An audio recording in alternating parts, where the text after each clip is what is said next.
Well, now, in the course of time, in the evolution of Western thought, the ceramic image of the world ran into trouble and changed into what I call the fully automatic model or image of the world.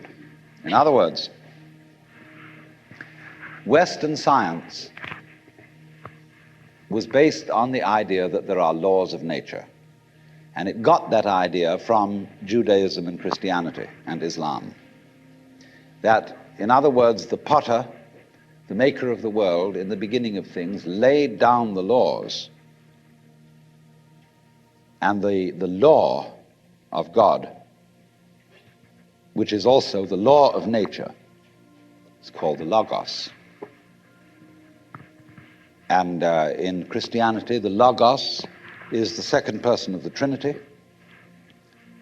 incarnate as Jesus Christ, who thereby is the perfect exemplar of the divine law.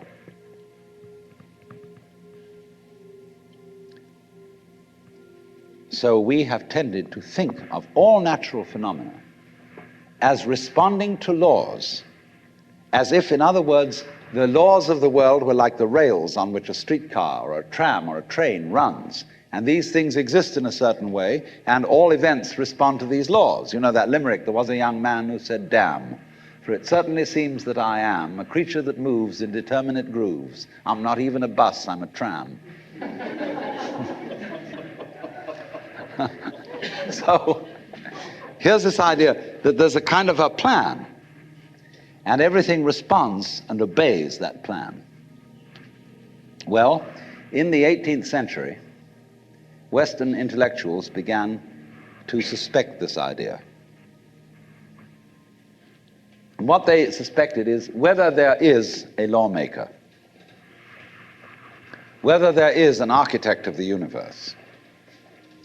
And they found out, or they reasoned, that you don't have to suppose that there is. Why?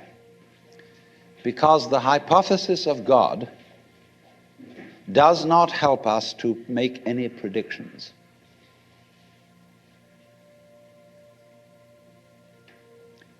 In other words, let's put it this way. If the business of science is to make predictions about what's going to happen, science is essentially prophecy. What's going to happen? By studying the behavior of the past and describing it carefully, we can make predictions about what's going to happen in the future. That's really the whole of science. And to do this and to make successful predictions, you do not need God as a hypothesis, because it makes no difference to anything.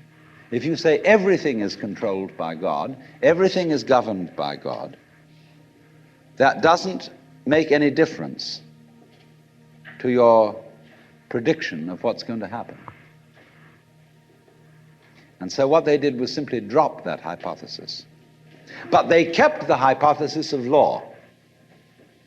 Because if you can predict, if you can study the past and describe how things have behaved, and you've got some regularities in the behavior of the universe, you call that law. Although it may not be law in the ordinary sense of the word, it's simply regularity. And so what they did was they got rid of the lawmaker and kept the law. And so they conceived the universe in terms of a mechanism. Something, in other words, that is functioning according to regular, clock-like mechanical principles. Newton's whole image of the world is based on billiards. The atoms are billiard balls, and they bang each other around. And so your behavior, every individual therefore is defined as a very, very complex arrangement of billiard balls being banged around by everything else.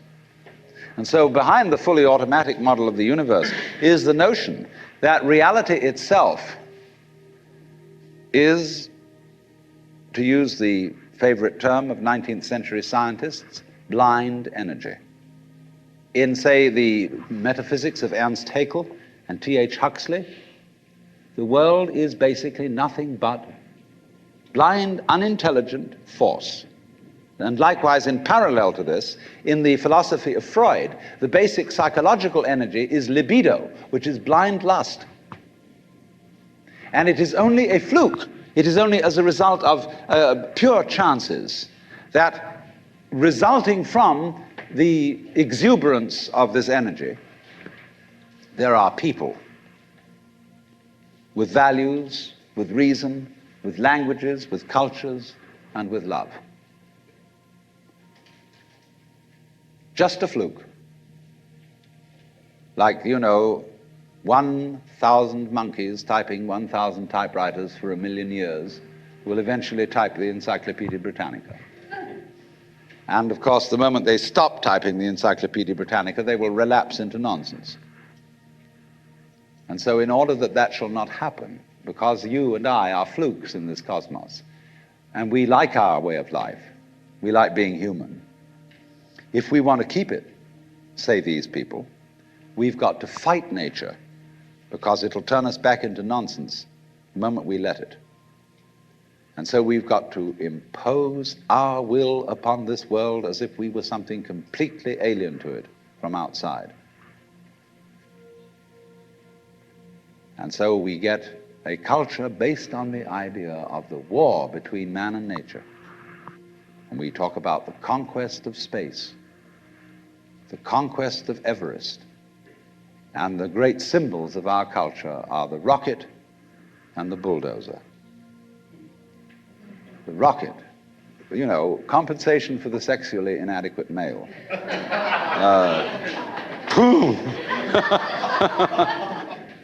So we're going to conquer space. We're in space already, way out. If anybody cared to be sensitive and let what's outside space come to you, you can, if your eyes are clear enough. Aided by telescopes, aided by radio astronomy, aided by all the kind of sensitive instruments we can devise. We're as far out in space as we're ever going to get. But, sensitivity isn't the pitch. Especially in the WASP culture of the United States, we define manliness in terms of aggression. You see, because we're a little bit frightened as to whether we are really men. And so we put on this great show of being a tough guy. It's completely unnecessary. If you have what it takes, you don't need to put on that show. You don't need to beat nature into submission. Why be hostile to nature? Because after all, you are a symptom of nature. You, as a human being, you grow out of this physical universe in just exactly the same way that an apple grows off an apple tree. So let's say the tree which grows apples is a tree which apples, using apple as a verb. And a world in which human beings arrive is a world that peoples.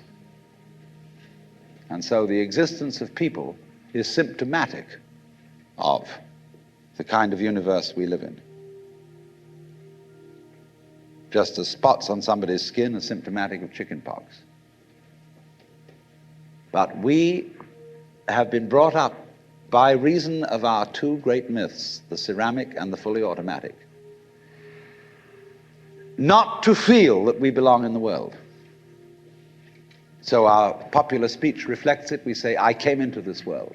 You didn't, you came out of it. We say, face facts. We talk about encounters with reality, as if it was a head-on meeting of completely alien agencies, and the average person has the sensation that he is a somewhat that exists inside a bag of skin, a center of consciousness, which looks out at this thing, and what the hell is it going to do to me? You see? I recognize you kind of look like me, and I've seen myself in a mirror, and you look like you might be people. So maybe you're intelligent, maybe you can love too, and perhaps you're all right. Some of you are anyway. If you've got the right color of skin, or you have the right religion, or whatever it is, you're okay. But there are all those people over in Asia, Africa, and they may not really be people. When you want to destroy someone, you always define them as unpeople, not really human. Monkeys may be, idiots may be, machines may be, but not people. But we have this hostility to the external world because of the superstition, the myth, the absolutely unfounded theory that you yourself exist only inside your skin. Now, I want to propose another idea altogether.